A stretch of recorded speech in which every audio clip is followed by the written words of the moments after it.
Good day everyone. Today we'll be learning how to mosaic raster images. So the first thing we'll do is to add our raster image into ArcGIS environment. We already have mine added, which is in Nigeria CO, but I'm going to show you how to do it. So you're going to come to your catalog pane, then you come to your folders. You right click on it and you're going to see add folder connection. Then you can select the folder in which you want to add. So now, since mine is already added, I'm just going to come to the drop down here and drag to the base map. So what do? This is the first one. We can see that the raster image has saved with extension of TIF. So what do now? I drag the raster image into ArcGIS base map. Now the 4 raster images have been added to ArcGIS. And we can see that this raster image covers the whole of Nigeria. So this is our Nigeria CO data. So what do I do next? I also want to add my Nigeria boundary to this. So I'm just going to go to my map. I'm going to go to my add data. Then this is my Nigeria boundary here.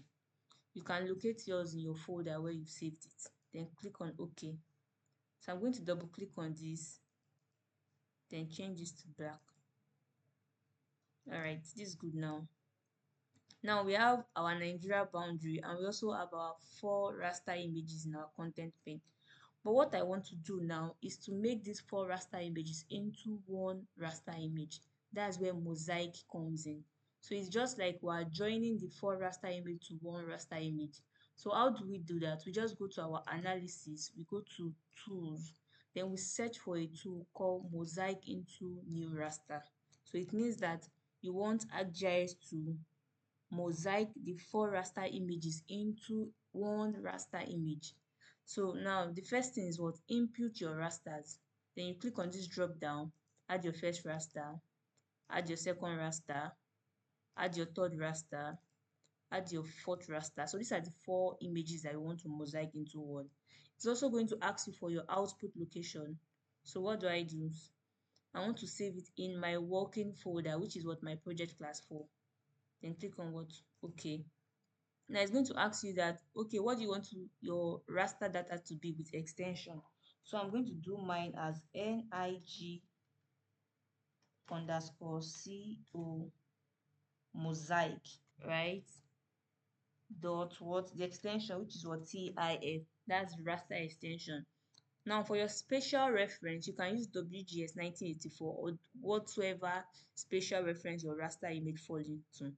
But for this tutorial, I'm going to be using my grid, which is my Nigeria boundary spatial reference, which is also WGS 1984.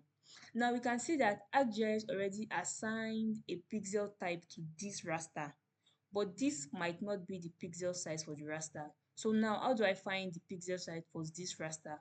I'm going to come to my content pane. I'm going to right click, then go to properties. So this properties gives me information about my raster. Then I go to source.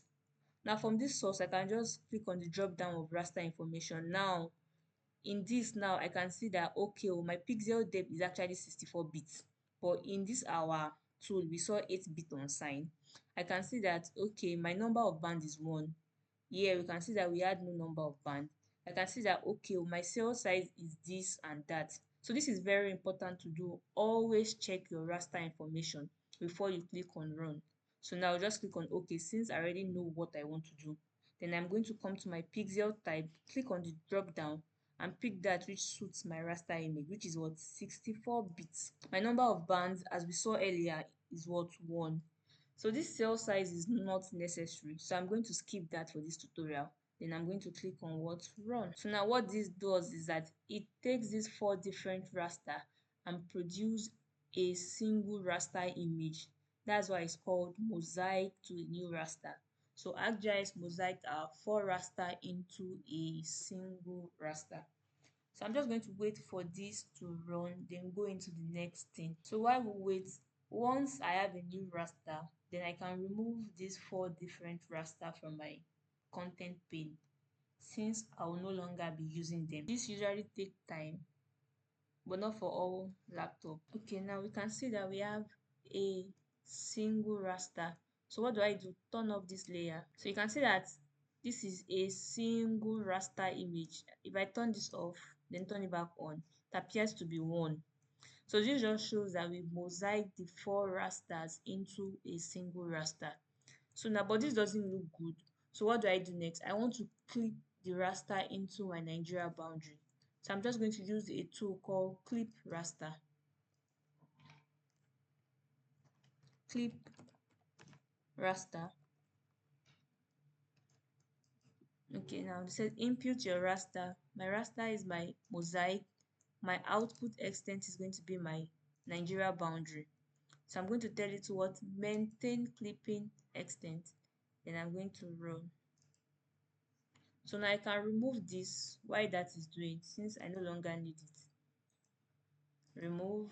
So this just helps you to keep your content pane very clean and clear. So now we have our NIGCO mosaic and we have our Nigeria boundary. Okay, so we can see that our NIG has been clipped. So you can see that it has been clipped to our Nigeria boundary. So it means I do no longer need this mosaic. So what do? I remove it from our working folder. So now we can see that it has been clipped to our Nigeria boundary. So this is a good output. I can come to the symbology, change it from stretch to classify. So this classify, I can change it to the number of classes I want. So I want the class is going to depict how CO is in different region in Nigeria or states in Nigeria. So I'll just leave it for 5 and choose the color scheme that is best for me. So I'll go with this. Okay, so this shows that areas with green have 0.036 to 0.04 carbon monoxide inside and the likes. So you can come to your label here and just change it. So I can say low, come to the next one, or let's say here is very low. I can come here and say low, come here and say moderate. I can come here and say high. I can come here and say very high. Now we can see that okay, in our content pane the NIG has been changed from low, from those decimal points, to very low, moderate, high, and this should be very high. So now we can see very high here. So now the colors here depicts the amount of carbon monoxide in each state. So what's the next thing? From here you can create your layout and add the necessary legend. For this tutorial, this is where we'll be stopping. I hope you understand. Thank you.